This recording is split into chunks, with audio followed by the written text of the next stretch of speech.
准备300克普通中筋面粉，用高筋面粉也可以。打入一个净含量50克左右的鸡蛋，再加入3克酵母、20克白糖、3克盐，混合均匀。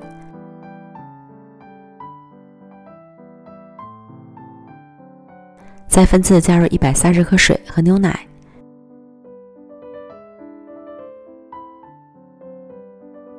搅拌成絮状，下手揉成偏软的面团儿。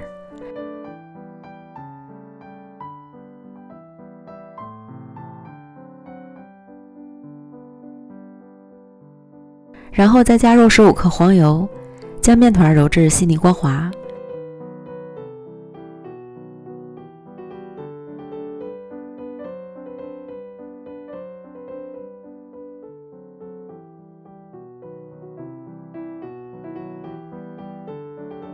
整理圆润，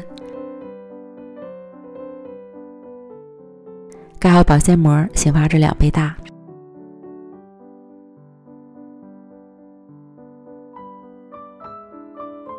醒发好的面团里面是拉丝的蜂窝状，取出面团揉面排气。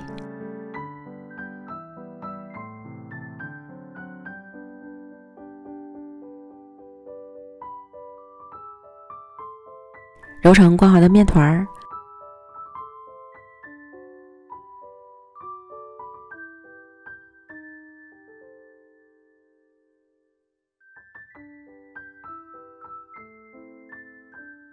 盖上，松弛5分钟。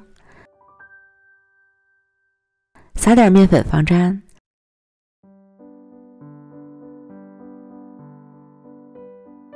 将面团擀成直径约20厘米左右的面饼。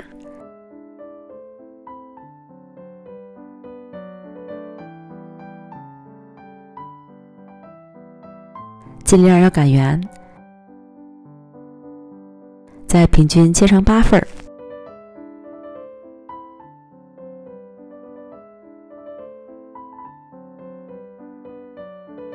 每份之间留出足够的空隙，依次摆好，盖好保鲜膜，再次醒发1.5倍大。切好的生坯形状非常饱满，按压表面还很有弹性，这样就可以了。如果按压出现小坑，就说明发酵过了。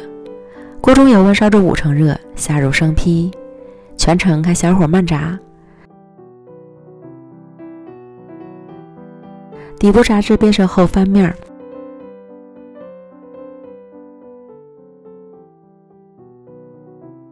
另一面炸至金黄，再次翻面。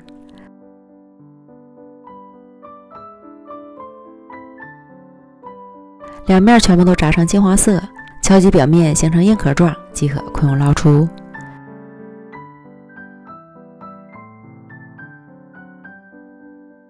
全部都炸好之后，等晾至不烫手了，就可以开吃了。即使放凉了吃，它也不硬，外面一层小酥皮儿，里面软软的。如果不喜欢油炸的，也可以用烤箱来烤。最后还可以再挤入些自己爱吃的酱，巧克力酱、花生酱、沙拉酱等等，都非常不错哦。没有面包的难度，却有着面包的口感，松松软软。里面加了巧克力酱，超级美味。虽然是油炸的，但是它的里面不吸油，所以吃起来完全没有油腻感。喜欢的朋友就赶快做起来吧。美食天天更新，咱们明天见，拜拜。